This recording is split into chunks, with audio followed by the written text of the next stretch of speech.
Ce Boeing 737 a fortement dévié de sa route. Confirmez notre position. Les pilotes s'efforcent de retrouver la bonne direction. C'est fou! Ils sont perdus au milieu d'un violent orage quand leur avion commence à s'incliner sur le côté. Redresse! Redresse! La vie de 102 personnes est en jeu. 574 ou John contrôle. Puis, le vol Adam Air 574 disparaît sans laisser de traces.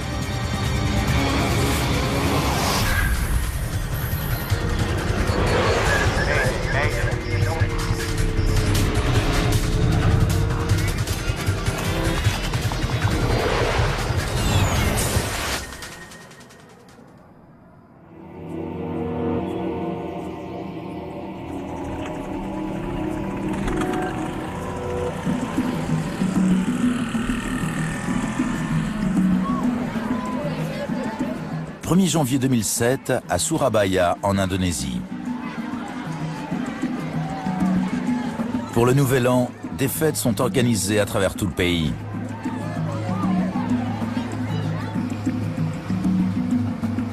L'aéroport de la ville est en effervescence.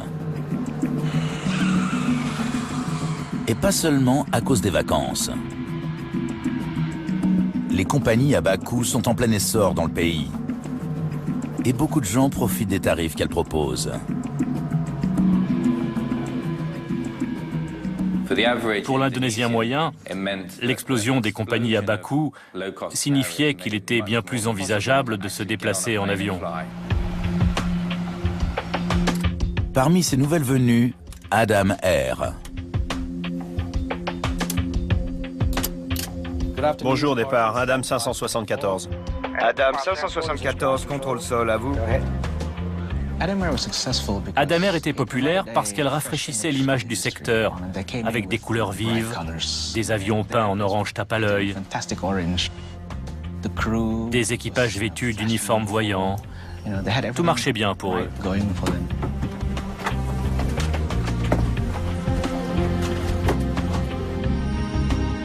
Le commandant de bord Refri Widodo, qui pilote depuis 6 mois chez Adam Air, assure ce jour-là un vol intérieur de courte durée.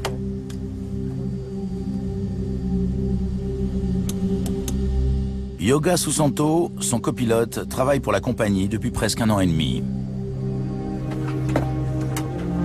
Avant l'explosion du marché des transporteurs à bas coût, beaucoup de ses passagers n'auraient pas pu s'offrir un tel voyage.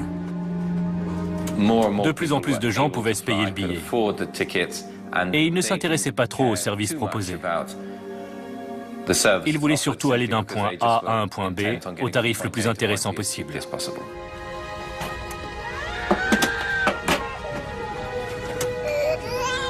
Il y a 96 passagers et 6 membres d'équipage à bord.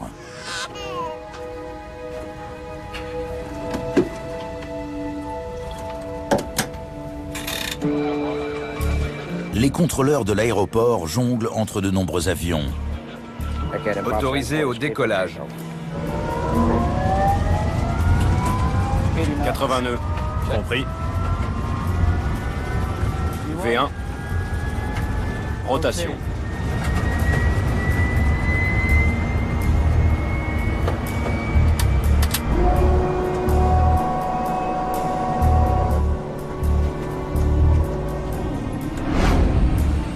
Ce vol de routine doit durer 2 heures. Il va de Surabaya sur l'île de Java à Manado sur l'île des Célèbes, à un peu moins de 1700 km au nord-est. C'est le début de la saison des pluies et le temps est imprévisible. Mais les météorologues s'attendent à des orages violents. Le commandant Widodo se doute qu'il va devoir affronter de mauvaises conditions climatiques. Tournez à droite, direct Fendo et montez au niveau 330. Tournons à droite, direct Fendo et montons au 330, Adam 574. Quelques minutes après le décollage, l'équipage branche le pilote automatique. Le calculateur de vol va faire suivre à l'avion un itinéraire préétabli pour rallier Manado.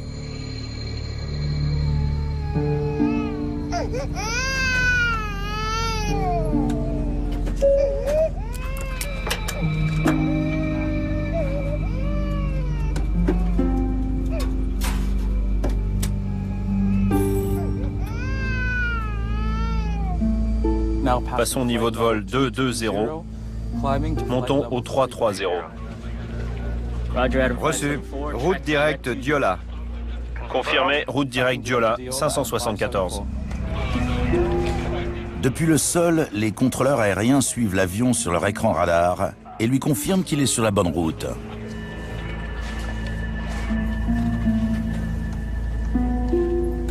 Quelques turbulences commencent à se faire sentir.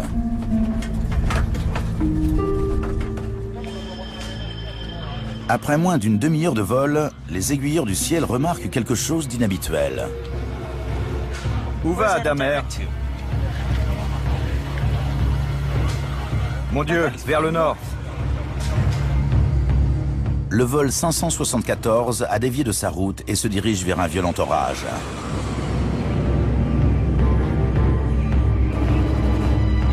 Et les aiguilleurs du ciel ne savent pas pourquoi. Oui. À bord, les pilotes essaient de comprendre comment ils ont dévié de leur route. IRS 28 de différence. Et ils essaient de résoudre le problème du système informatique qui gère la navigation.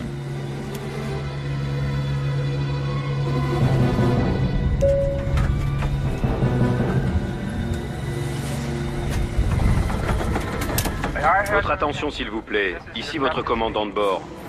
Nous traversons une zone de turbulence. Veuillez retourner vous asseoir. Les contrôleurs essaient de remettre le vol sur la bonne route en lui donnant la direction de son point de cheminement suivant, appelé Diola. Adam 574, maintenez 350 direct Diola. Vous confirmez 350 direct Diola, Adam 574.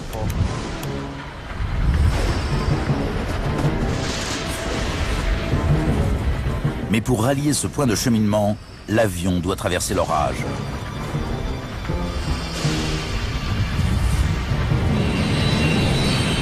Des vents soufflant à près de 140 km/h se déchaînent contre la carlingue. Et l'avion est bombardé par la grêle et la pluie. Des éléments qui perturbent la visibilité.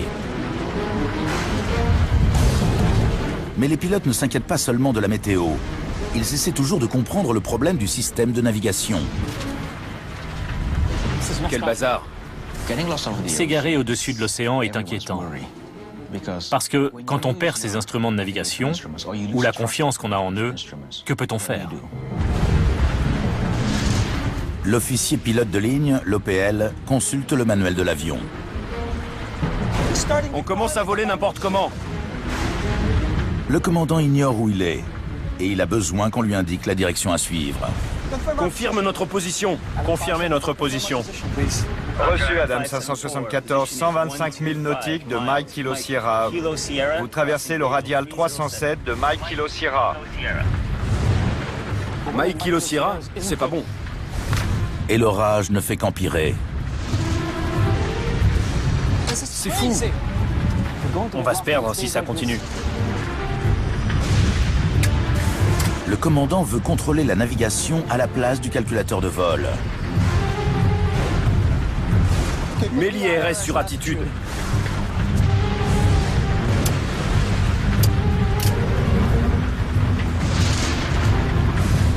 Soudain, une alarme se déclenche. Le pilote automatique s'est complètement coupé. Ensuite, plusieurs instruments informatiques de l'OPL s'éteignent.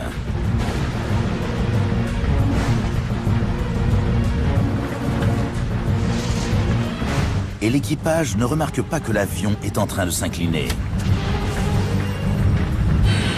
Le 737 penche dangereusement d'un côté.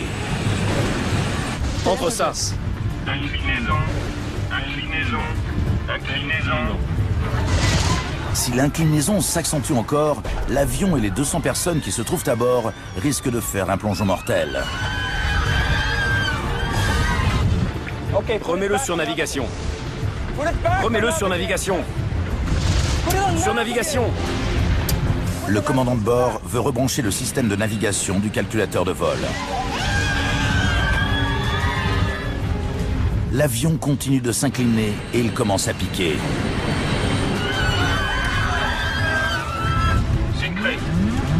Une autre alarme indique au pilote un taux de descente excessif. Ne vire pas, c'est notre cap. Redresse. Redresse.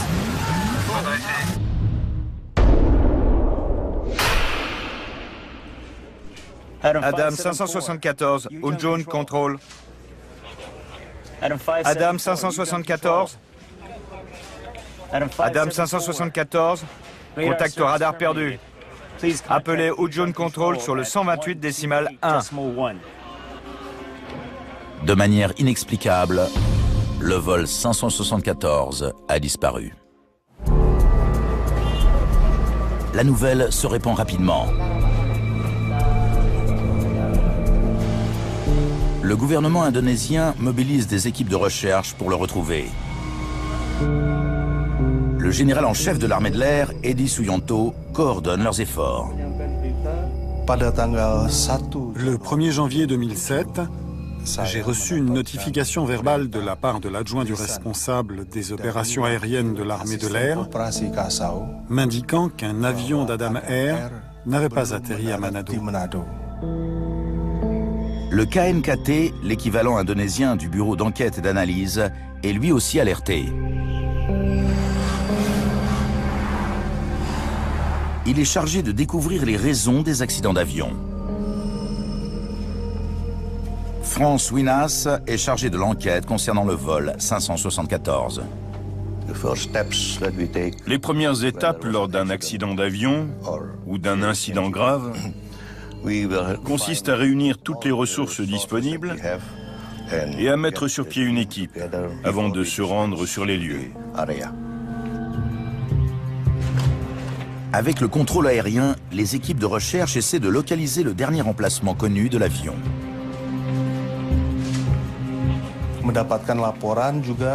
J'ai reçu un rapport indiquant que le vol Adam Air avait disparu du radar au-dessus du détroit de Makassar. L'avion a été observé au radar pour la dernière fois pendant qu'il survolait la mer, à mi-chemin environ du trajet prévu initialement. Bon. Donc, juste autour d'ici.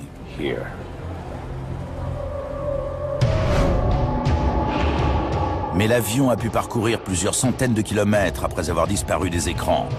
Il est impossible de déterminer où il se trouve. La disparition de l'avion a provoqué un choc, parce qu'à notre époque, personne ne s'attend à ce qu'une telle chose se produise. Ignorant l'emplacement exact de l'appareil, les secours définissent une zone de recherche. Sachant quelle quantité de carburant il y avait à bord, les enquêteurs calculent la distance que le 737 a pu parcourir à partir du moment où il a disparu. Si le dernier contact radar a eu lieu ici, l'avion n'a pas pu voler plus loin que ça. Plus de 3000 personnes recherchent le Boeing disparu. Mais au bout de 12 heures, elles sont toujours bredouilles. Puis, les familles et les amis des passagers reprennent espoir en apprenant que des survivants ont été retrouvés. Un rapport est arrivé signalant que l'épave de l'avion avait été retrouvée dans une région montagneuse près de Polewali. Il y avait une centaine de victimes et une douzaine de survivants. Les secours arrivent rapidement sur l'île des Célèbes dans l'espoir de ramener les survivants auprès de leurs familles. Mais les enquêteurs espèrent aussi découvrir ce qui s'est passé.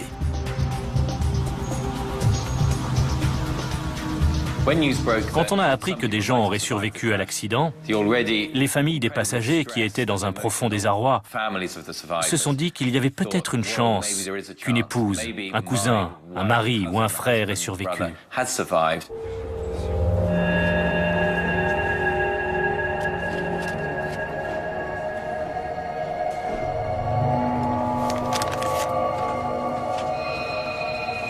Mais en arrivant sur les lieux, les autorités découvrent que ces survivants n'étaient pas à bord de l'avion.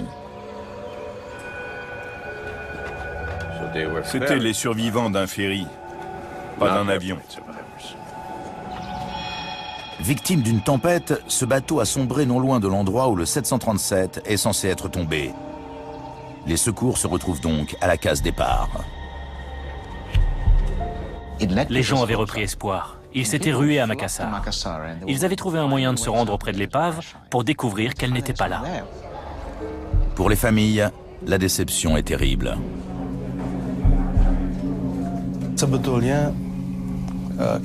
Nous avons eu honte parce que la nouvelle s'était répandue avant même qu'on l'ait vérifiée. Le gouvernement était particulièrement gêné de voir qu'on l'avait fait circuler. Une semaine s'écoule.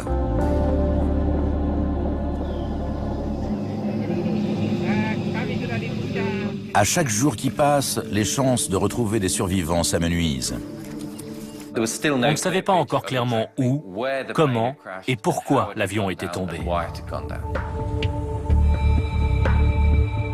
Franz Winas doit localiser l'épave le plus rapidement possible. Il a besoin des 2 boîtes noires qui enregistrent l'environnement acoustique du poste de pilotage et les paramètres du vol. Ces boîtes sont équipées de balises, mais leur batterie n'a qu'une autonomie d'1 mois. 9 jours après la disparition du 737, un pêcheur découvre ce qu'il croit être un morceau d'avion à 300 mètres au large des Célèbes.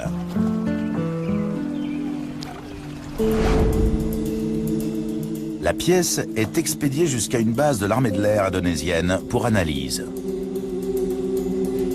Franz Winas conclut qu'elle faisait effectivement partie de la gouverne de profondeur d'un avion et l'examine pour savoir si elle se trouvait sur le 737 d'Adam Air. On a vérifié les numéros de série, les numéros de pièces. Ils correspondent. Donc on était sûr que c'était notre avion. C'est la confirmation que le vol s'est abîmé en mer. L'équipe peut donc réduire son champ de recherche à la zone où la gouverne a été découverte.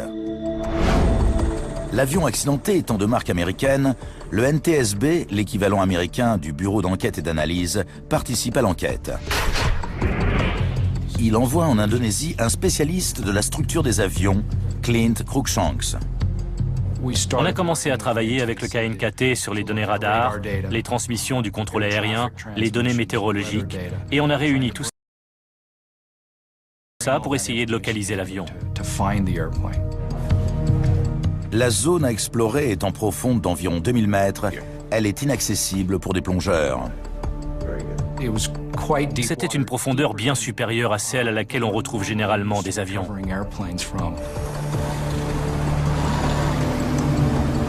Le gouvernement indonésien veut que la compagnie aérienne finance le renflouage. Les enquêteurs rencontrent donc les représentants d'Adam Air. Ça va coûter cher. Il faut un entrepreneur capable d'aller à une telle profondeur. Adam Air pensait n'avoir qu'une responsabilité limitée, alors que le gouvernement et la majeure partie de l'opinion publique estimaient que sa responsabilité était presque totale, puisqu'il était propriétaire. Mais Adam Air refuse de financer l'opération, ce qui marque le début de négociations interminables. Pour Franz Winas, ce n'est pas une bonne nouvelle. À moins que quelqu'un n'avance l'argent pour fouiller les fonds marins, le mystère du vol 574 ne sera jamais élucidé. Le coup est rude également pour les proches des victimes. Les familles voulaient évidemment savoir ce qui était arrivé à leurs proches. Elles voulaient que le gouvernement et la compagnie s'associent pour remonter les enregistreurs. L'enquête est dans l'impasse et le mécontentement du grand public ne fait qu'augmenter. Les gens critiquaient de plus en plus Adam Air et sa direction. Puis, après 7 mois de négociations, c'est une bonne nouvelle. Merci. Adam Air accepte de financer une partie du renflouage. Phoenix International, une société américaine spécialisée dans les opérations à grande profondeur, commence à intervenir le 24 août. Mais le temps perdu a de graves conséquences. L'emplacement de l'épave a été établi approximativement, mais les balises des boîtes noires se sont tues. Sans les boîtes noires, l'accident resterait un mystère. Et sans les balises, trouver les enregistreurs s'annonce comme un défi de taille.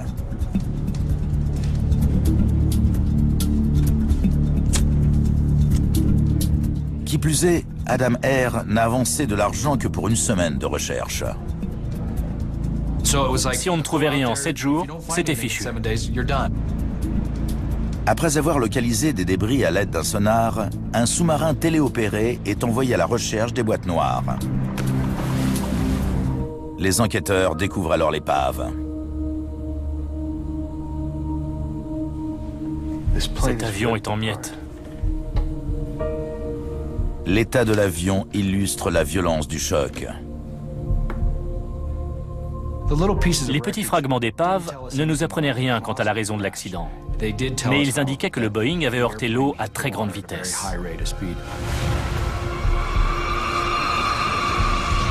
Je n'avais jamais vu un avion disloqué à ce point. 2 jours plus tard, Clint Cruikshanks repère quelque chose. Stop, tournez de 5 degrés. J'ai remarqué sur la gauche de l'écran quelque chose qui semblait orange. Et j'ai demandé à l'opérateur du robot de s'approcher. Bingo, c'est lui. Bon. On a compris qu'il s'agissait de l'enregistreur de paramètres. C'est une découverte capitale. Beau travail, Joe. Remonte-le. On était très contents d'avoir vu et récupéré une des boîtes. Non loin, il découvre l'enregistreur phonique. Stop, le voilà. À la fin de la semaine, l'opération de renflouage est terminée. Les enquêteurs espèrent avoir toutes les preuves dont ils ont besoin pour déterminer les causes du drame. Les boîtes noires étaient les seuls indices à notre disposition. On n'avait ni épave, ni témoin. Mais les enregistreurs ont reposé au fond de la mer pendant près de 8 mois. Peut-être sont-ils trop endommagés pour être exploitables. Peut-être ne fourniront-ils aucun renseignement.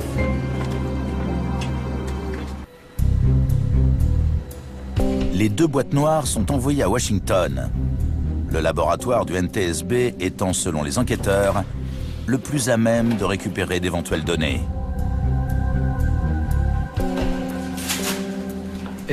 Si un enregistreur de paramètres est découvert dans l'eau de mer, il faut le nettoyer à l'eau douce et le stocker dans cette eau le temps qu'il arrive au laboratoire. Le sel et l'air provoquent une réaction chimique qui forme une couche de rouille susceptible d'endommager les composants électroniques des enregistreurs. En les maintenant dans l'eau douce, on retarde leur corrosion. L'importance de ces données dépend des circonstances de l'accident. Si on récupère des morceaux d'épave à analyser, on n'a pas forcément besoin des enregistreurs. Mais dans ce cas précis, où l'épave allait rester au fond de l'eau, il était essentiel de récupérer ces renseignements. Franz Winas arrive lui aussi aux États-Unis.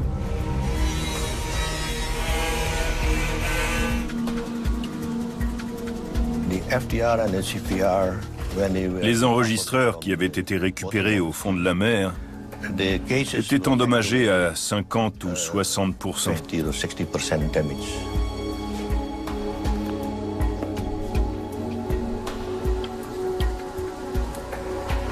On a cru que la récupération des données poserait problème, mais ces enregistreurs étaient en fait moins abîmés que certains sur lesquels on avait travaillé. Donc on estimait qu'il y avait de bonnes chances de récupérer les données si elles avaient été enregistrées. Minutieusement, les techniciens essaient d'extraire les précieux renseignements. Cette équipe est internationale.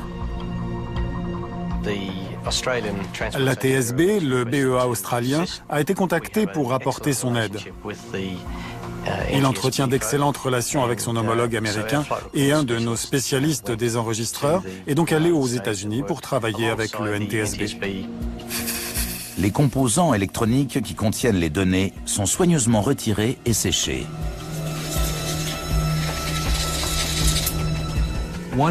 Ce qui nous inquiétait, c'était que le livret d'entretien indiquait que l'enregistreur de paramètres avait été inopérant au cours des semaines qui avaient précédé l'accident.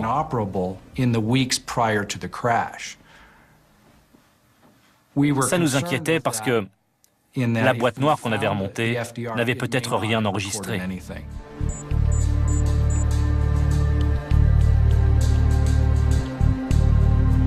Les enquêteurs croisent donc les doigts.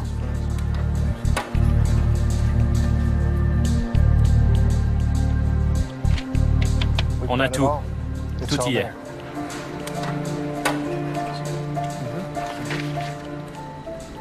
Quand j'ai su qu'on avait récupéré 100% des données, j'étais sûr qu'on établirait la raison de l'accident. Les deux boîtes noires fournissent aux enquêteurs les premiers indices expliquant pourquoi le vol 574 est tombé comme une pierre. Bonjour, départ, Adam 574. Passons au niveau de vol 220, montons au 330. Adam 574, direct Diola. Vous confirmez direct Diola, Adam 574? Les conversations dans le poste de pilotage indiquent que les pilotes savaient que le système de navigation les faisait dévier de leur route. L'IRS? 28 de différence. Il dérive. Et qu'ils s'efforçaient de résoudre le problème. Quel bazar. Où va Adam Air? Mon Dieu, vers le nord. Adam 574, maintenez 350, direct Diola. Vous confirmez 350 direct Diola, Adam 574? Pour aller d'un point de cheminement à un autre, le calculateur de vol a besoin de connaître en permanence la position exacte de l'avion. Ce renseignement lui est fourni par l'IRS, la centrale à inertie. Elle surveille tous les ajustements de route pour calculer la position exacte de l'avion, information qu'elle transmet ensuite au pilote automatique. Le pilote automatique a besoin de savoir où se trouve l'avion et où il va. Il tire ses renseignements de l'IRS, qui lui communique la hauteur, le cap et la vitesse. Mais pour que cet appareil puisse connaître le cap de l'avion, il doit savoir d'où ce dernier est parti. L'IRS doit donc être réglé avant le décollage. Habituellement, l'équipage entre les coordonnées de la porte d'embarquement comme point de départ du calcul de l'ordinateur. Les enquêteurs se demandent si l'IRS a fait dévier l'avion de sa route, parce qu'on lui a donné de mauvaises coordonnées de départ. On vient de recevoir ceci. Pour le vérifier, ils examinent les données de l'enregistreur de paramètres. Les chiffres entrés à terre étaient bons. Oui. L'IRS a été réglé correctement avant le décollage du vol 574. Ça commence bien là. Mais pour une raison inconnue, l'IRS fait dévier l'avion presque dès le décollage. Et ça ne fait qu'empirer. J'aimerais vous montrer les livrets d'entretien. Les deux hommes se penchent sur l'historique de maintenance de l'IRS. Il y a plus d'une centaine de remarques. Regardez ça. Même élément. Même problème. Exact. De nombreuses plaintes ont concerné le système de navigation au cours des 3 mois précédents. Encore et encore. Les enquêteurs se demandent alors pourquoi la compagnie n'a pas réglé le problème.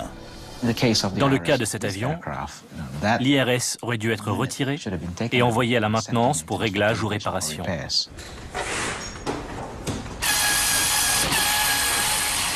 Mais les enquêteurs découvrent que lorsque les pilotes se sont plaints du mauvais fonctionnement de l'IRS, la compagnie n'y a pas remédié correctement. Cet appareil a été soit échangé contre celui d'un autre avion, soit nettoyé sommairement et réinstallé.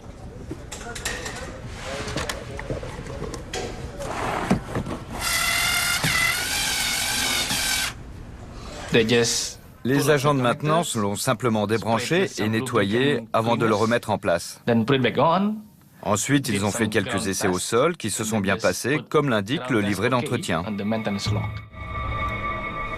L'IRS étant un composant capital, s'en occuper de cette manière constitue une violation de tous les règlements. Les enquêteurs réécoutent l'enregistreur phonique pour essayer de découvrir quel rôle l'IRS a joué lors du drame. C'est fou! On va se perdre si ça continue. Ne vire pas, c'est notre cap! Redresse! Redresse! Mais rien n'indique que le fonctionnement défectueux de l'IRS est à lui seul responsable de l'accident. Un seul appareil défectueux ne doit pas provoquer un accident. Les enquêteurs se demandent alors si le violent orage que l'avion a essuyé a contribué à l'accident.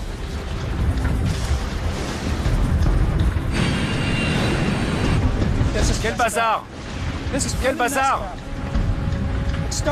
On commence à voler n'importe comment. Confirme notre position. Les mauvaises conditions climatiques provoquent des accidents.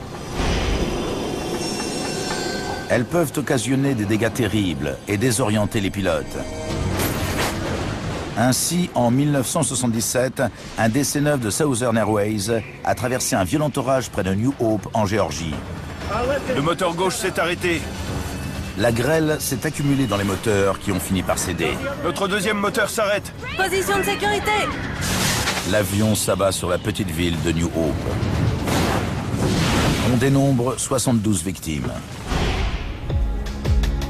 Pour savoir si le mauvais temps a joué un rôle similaire dans l'accident du vol 574, les enquêteurs doivent se faire une idée plus précise de ce qui s'est passé. Ils veulent savoir tout ce que les pilotes ont fait et dit du moment où ils ont constaté qu'ils déviaient de leur route jusqu'à celui de l'accident. Pour ce faire, ils combinent les données des deux boîtes noires afin de créer une simulation informatique du vol. Ça nous a permis de nous approcher au plus près de ce qui était arrivé à l'avion.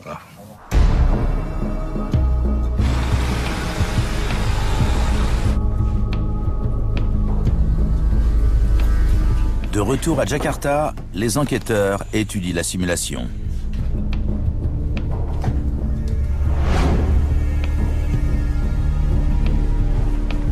Mike Kilo Sierra, c'est pas bon.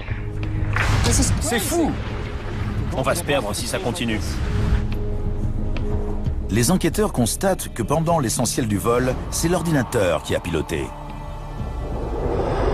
Mais comme ce dernier faisait dévier l'avion de sa route, le commandant Refri Widodo a décidé de prendre les commandes. Mets l'IRS sur attitude. L'OPL Yoga Susanto met le système de navigation sur un mode qui va faire voler l'avion tout droit et en palier. Le commandant de bord peut alors modifier sa route. Et c'est là qu'il passe de navigation sur attitude. Passer d'un mode à l'autre coupe momentanément quelques afficheurs électroniques le temps qu'il redémarre. Parmi eux, l'indicateur directeur d'assiette appelé horizon artificiel, qui signale à l'équipage si l'avion vole les ailes à plat. Il s'éteint et ne se rallume pas. Mais ce changement de mode a une conséquence encore plus grave. C'est là que l'avion commence à s'incliner. Le pilote automatique s'est débranché quand l'équipage a choisi de passer du mode navigation au mode attitude. Ensuite, l'avion a commencé, de manière presque imperceptible, à basculer sur sa droite à raison d'environ 1 degré par seconde. Le commandant a oublié une étape capitale en changeant de mode. L'index des procédures, s'il vous plaît. Il aurait dû voler tout droit et en palier, le temps que l'ordinateur prenne en compte le nouveau réglage. Maintenez un vol rectiligne et stabilisé à vitesse constante jusqu'à ce que le mode attitude soit effectif. Approximativement 30 secondes. C'est dans le manuel. Tout pilote entraîné et qualifié sur Boeing 737-400 est considéré comme ayant une connaissance suffisante. Il doit donc savoir qu'en passant le bouton de navigation sur attitude, il faut maintenir les ailes de l'avion à plat pendant 30 secondes. Mais aucun des pilotes ne l'a fait. Cet oubli va se payer au prix fort. En effet, il a pour conséquence un arrêt complet du pilote automatique. Le calculateur de vol déclenche alors une alarme, mais les deux hommes n'en tiennent aucun compte. Et apparemment, ils ne remarquent pas que le pilote automatique est débranché. En quelques secondes, ce problème devient dramatique. Car les données indiquent que cet avion avait une tendance naturelle à prendre du roulis à droite. Comme les vieilles voitures, les vieux avions ne vont pas toujours en ligne droite. Pendant le début du vol, le pilote automatique avait corrigé cette tendance en relevant l'aileron de l'aile gauche. L'aileron est une surface mobile située sur l'aile qui permet de gérer l'ampleur du roulis à droite et à gauche. Mais une fois débranché, le pilote automatique a cessé de corriger et l'aileron s'est remis en position neutre. L'avion a donc de nouveau eu tendance à s'incliner à droite. Ils ne l'ont même pas remarqué. Dès lors, l'avion bascule sur le côté à raison d'1 degré par seconde. Concentrés sur le problème du système de navigation et au milieu de nuages qui masquent complètement l'horizon, les pilotes ne se rendent pas compte que leur avion s'incline. Ce type de désorientation n'a rien de rare. Votre organisme se met à vous jouer des tours. Vos sens vous envoient des renseignements erronés, des sensations fausses. Vous avez l'impression de voler tout droit et les ailes à plat, alors que vous vous inclinez doucement sur un côté. Le 737 est programmé pour déclencher une alarme quand le roulis excède les 35 degrés. Inclinaison, inclinaison, inclinaison. D'après l'enregistreur de paramètres, le commandant a alors tenté de mettre les ailes à plat. Une alerte vocale annonce « Inclinaison, inclinaison ». À ce moment-là, les deux hommes ont un peu repris les commandes. Mais ils ne se sont pas remis à piloter. Persuadé que le pilote automatique maintient les ailes à plat, le commandant s'intéresse de nouveau au problème de l'IRS. Quand les pilotes se focalisent sur la panne de l'IRS, l'attention qu'ils portent à leurs autres tâches se réduit.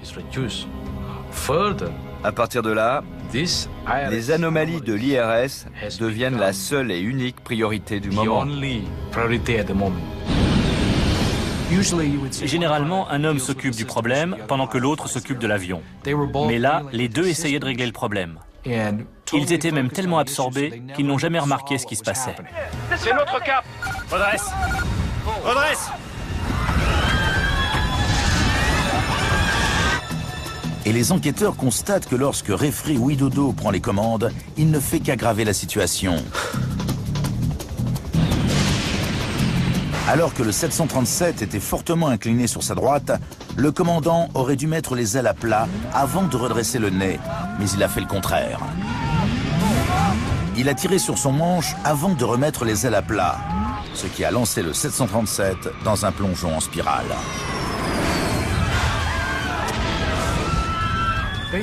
En gros, l'avion s'est incliné au point de se retrouver presque sur le dos. Et là, il est pour ainsi dire tombé du ciel. Il ne volait plus comme il aurait dû le faire. L'avion a piqué à près de 900 km/h et sa vitesse verticale a parfois dépassé les 21 000 pieds minutes, soit 385 km/h. C'est presque la vitesse du son et près de 150 km/h au-delà de celle qu'un 737 est capable de supporter. C'est vraiment trop rapide. Ils ne peuvent plus redresser. À une telle vitesse, l'intégrité de l'avion est compromise. Vous entendez ? C'est le bruit de la dislocation.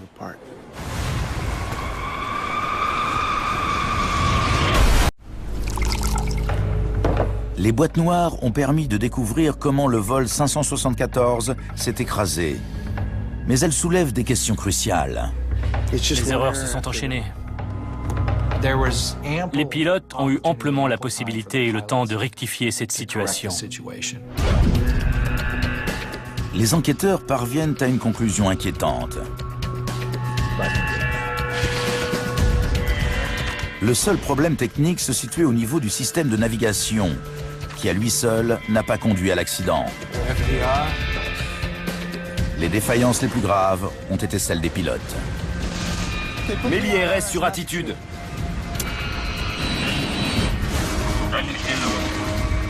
Mais comment des pilotes qualifiés ont-ils pu commettre des erreurs aussi désastreuses? Ne vire pas, c'est notre cap. Pour le savoir, les enquêteurs s'intéressent à la compagnie aérienne.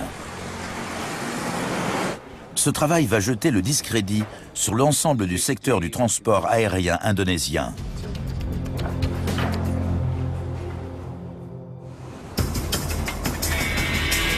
Une fois les actions des pilotes clairement établies, les enquêteurs s'intéressent donc à l'employeur, Adam Air. Ils rencontrent la direction. Adam Air a été créé en 2002 par une femme d'affaires richissime, Sandra Hang. La compagnie a hérité du nom de son fils, qui en est également le président. Nous voulons en savoir plus sur la formation dispensée. Les enquêteurs interrogent des pilotes de la compagnie. La compagnie a-t-elle fourni des formations sur les procédures de rétablissement en cas de défaillance de l'IRS? Non. Ils veulent savoir comment les équipages ont été formés. En matière de technique de rétablissement, de résolution des problèmes d'IRS? Non. Ce qu'ils découvrent est alarmant. On n'a trouvé aucune preuve indiquant que les pilotes étaient correctement formés pour faire face à un arrêt soudain du pilote automatique ou à une défaillance de l'IRS. Merci de m'avoir accordé de votre temps, messieurs.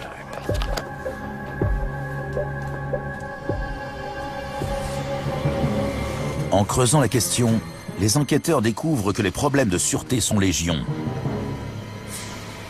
11 mois avant le drame, en février 2006, un autre appareil d'Adam Air, le vol 782, a dévié de sa route de la même façon que le 574. Ces pilotes recevaient eux aussi des informations erronées, mais en plus, ils n'arrivaient pas à joindre les aiguilleurs du ciel. Dans l'impossibilité d'obtenir des directions, ils ont été complètement perdus pendant 3 heures. Les pilotes essayaient de savoir où ils se trouvaient. Les contrôleurs aériens les cherchaient. Et ils étaient au-dessus de l'eau. Tout comme le vol 574, celui-ci a été victime d'un IRS défectueux. Finalement, l'avion s'est posé à environ 500 km au sud de sa destination. Ils ont volé jusqu'à ce qu'ils trouvent une île avec un aéroport et ils se sont dit « il faut se poser, sinon on ne sait pas où on va aller ». Ils ignoraient où ils étaient jusqu'au moment d'atterrir. 6 mois après le drame, la Commission européenne interdit de vol toutes les compagnies indonésiennes dans l'Union. Ça a été un message très fort adressé au monde entier. L'Union européenne partait du principe que toutes les compagnies indonésiennes étaient peu sûres et qu'il valait mieux les éviter. En mars 2008, Adam Air est victime d'un nouvel incident. Cette fois, c'est dans la ville de Batam. L'avion a glissé hors de la piste et s'est arrêté. Mais c'est l'évacuation qui a été un peu bizarre. Les toboggans ne se sont pas déployés. Ça a été le dernier accident. Après, les gens ont dit « trop, c'est trop ». Les gens qui voulaient réorganiser le secteur aérien de fond en comble, le réformer et l'améliorer, ont été horrifiés de constater que non seulement la situation était catastrophique chez Adam Air, mais aussi que les autorités avaient permis qu'elle puisse se perpétuer et se dégrader. Juste après l'incident de Batam, le gouvernement indonésien suspend puis finalement retire sa licence à Adam Air. Mais apparemment, cette compagnie n'est pas la seule dans ce pays à avoir des problèmes de ce genre. Avant ce drame, il se produisait un accident grave tous les 12 à 18 mois dans le pays. Dans un bon nombre de cas, ils impliquaient des compagnies à bas coût autorisées à voler par le gouvernement. Il en existait plus d'une cinquantaine au moment du drame du vol 574. Le problème, c'est que l'essor de ces compagnies a eu lieu sans être correctement encadré et réglementé par le gouvernement. Des milliers de gens ont été embauchés par ces transporteurs alors qu'ils n'avaient pas assez d'expérience et qu'ils n'avaient pas été formés correctement. C'est ce que le rapport d'enquête sur l'accident du vol 574 a démontré. Ce bilan de sécurité médiocre oblige le gouvernement à intervenir pour améliorer la sûreté. Il note les compagnies en fonction de leur bilan et cloue au sol celles qui dérogent aux normes. Depuis cette réforme, il y a moins d'accidents mortels dans le pays. Mais 1 an et demi après l'entrée en vigueur de ces modifications, l'interdiction de l'Union européenne frappant les compagnies indonésiennes était toujours d'actualité. Les spécialistes de l'aviation pensent que la réforme pourrait aller plus loin. Il ne doit plus y avoir d'Adam Air, de compagnies qui cassent trop les prix et multiplient les risques pour le public. Parce que ce n'est pas ça que le grand public mérite. Il a droit à un moyen de transport aérien fiable et sûr.